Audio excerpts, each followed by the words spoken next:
আল্লাহর বান্দা খেয়াল করে লক্ষ্য করুন।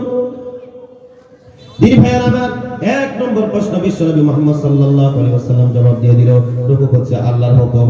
আল্লাহর হুকুমে মানুষের ভিতরে ঢুকে, আবার আল্লাহর হুকুমে মানুষের ভিতরে থেকে বাহির হইয়া যায়। মুসলমান ভাইয়ের আমার, আমি বলছিলাম মানব দেহের ভিতরে তিনটা জিনিস আছে। এক নম্বর হলো রুহু, দুই নম্বর হলো নফস, তিন নম্বর হলো কালব। এই তিনটা জিনিস মানব দেহের ভিতরে আছে। এবার খেয়াল করে লক্ষ্য করুন, আল্লাহর বান্দা নফসের কাজ কি আমরা বুঝতে হবে, আল্লাহর বান্দা রূহের কাজ কি বুঝতে হবে, কালবের কাজ কি আমাদেরকে বুঝতে হবে। আমার বন্ধুগণ, আমার ভাইরা, নফসের কাজ হইলো চাহিদা করা। নফসের কাজ হলো চাহিদা করা। কিরকম চাহিদা করা? বিল্ডিং লাগবে, গাড়ি লাগবে, বাড়ি লাগবে, সুন্দর নারী লাগবে, টাকা লাগবে, পয়সা লাগবে, জমি লাগবে, মারো ধরো কাটো, অমুককে মারো, অমুককে অ্যাটাক করো। আল্লাহর বান্দা এটা হলো নফসের কাজ, চাহিদা করা। আল্লাহর বান্দা নফসের কাজ হইল চাহিদা করা, আর রূহের কাজ হলো রায় দেওয়া। রূহের কাজ হলো রায় দেওয়া। আমার বন্ধুগণ, রূহের রায় দিবে যে হ্যাঁ কাজটা শুদ্ধ করো। নফসের চাহিদা হলো 5 ওয়াক্ত নামাজ পড়ো, কোরআন তিলাওয়াত করো, আল্লাহর জিকির করো, তাসবিহ তাহলিল পড়ো। এটা নফসের চাহিদা করে। আমার বন্ধুগণ, নফসের আবার কয়েকটা ভাগ আছে। নফসের হলো 7টা ভাগ। জোরে বলেন কয়টা ভাগ? নফসের 7টা ভাগ আছে, কিন্তু 3টা ভাগের কথা আমার আল্লাহ কোরআনুল কারীমের ভিতরে বলছে। আবার 7টার কথাও আছে রে বন্ধু। একটা হলো নফসে আম্মারা, নাম শুনছেন আমরা?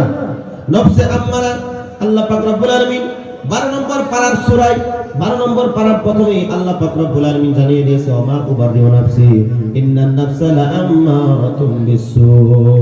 সু শব্দের অর্থ হইল আমার বন্ধুগণ মন্দ কাজের দিকে উৎসাহিত করা। নফসে আম্মারার কাজ হইল মানুষদেরকে খালি খারাপ কাজের দিকে উৎসাহিত করা।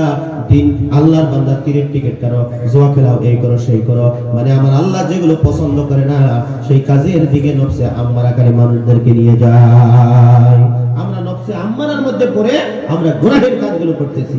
দিন ভাইয়ের আমার, বহুত বক্তব্য নফস সম্পর্কে এখানে ছিল, আমি আপনাদেরকে সেদিকে নিয়ে যাই না। আমি যেহেতু শিক্ষা সম্পর্কে যাইতেছিলাম, আল্লাহর বান্দা খেয়াল করে লক্ষ্য করুন, রূহের কাজ হলো রায় দেওয়া, কালবের কাজ হলো সেই কাজটা সম্পূর্ণ করিয়া মানুষকে দেখাইয়া দেওয়া। আমার বন্ধুগণ, আমার ভাইয়েরা, খেয়াল করে লক্ষ্য করুন। সেজন্য আমি আপনাদেরকে বলছি 3টা প্রশ্নের জবাব নবীজি দিয়ে দিল। 1 নম্বর রূহের কথা, 2 নম্বর হলো জান্নাতি লোকদেরকে মাছের কলিজা খাবার দেওয়া হবে, 3 নম্বর হলো সন্তান কিসের জন্য মানুষের সুরত ধারণ করে, সন্তান কিসের জন্য বাবার সুরত ধারণ করে, সন্তান কিসের জন্য মায়ের সুরত ধারণ করে। আল্লাহর বান্দা খুব গুরুত্বপূর্ণ আলোচনা আপনাদেরকে শোনাচ্ছি।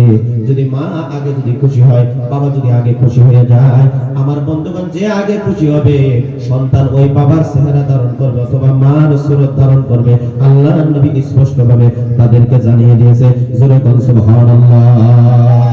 এবার আপনার ঘরের মধ্যে গিয়া লক্ষ্য করবেন, আপনার চেহারাটা আপনার সন্তানের চেহারাটা মিলাইয়া দেখবেন, কোনো না কোনো জায়গার মধ্যে মিল আছে। হয় হাতের সঙ্গে মিল আছে, নচেত পায়ের সঙ্গে মিল আছে, নচেত মুখের সঙ্গে মিল আছে। দেখবেন একজন মানুষ আরেকজন মানুষকে যখন দেখে বলে, তুমি কি আব্দুর রহিমের বেটা নাকি? কয় না নাই, আব্দুর রহিমের বেটা। বলে তোমার মার নাম অমুক। বলে হ্যাঁ। বলে কেমনে করে চিনলেন? যে তোমার মার চেহারার সঙ্গে তোমার বাবার চেহারার সঙ্গে অনেকটাই মিল আছে।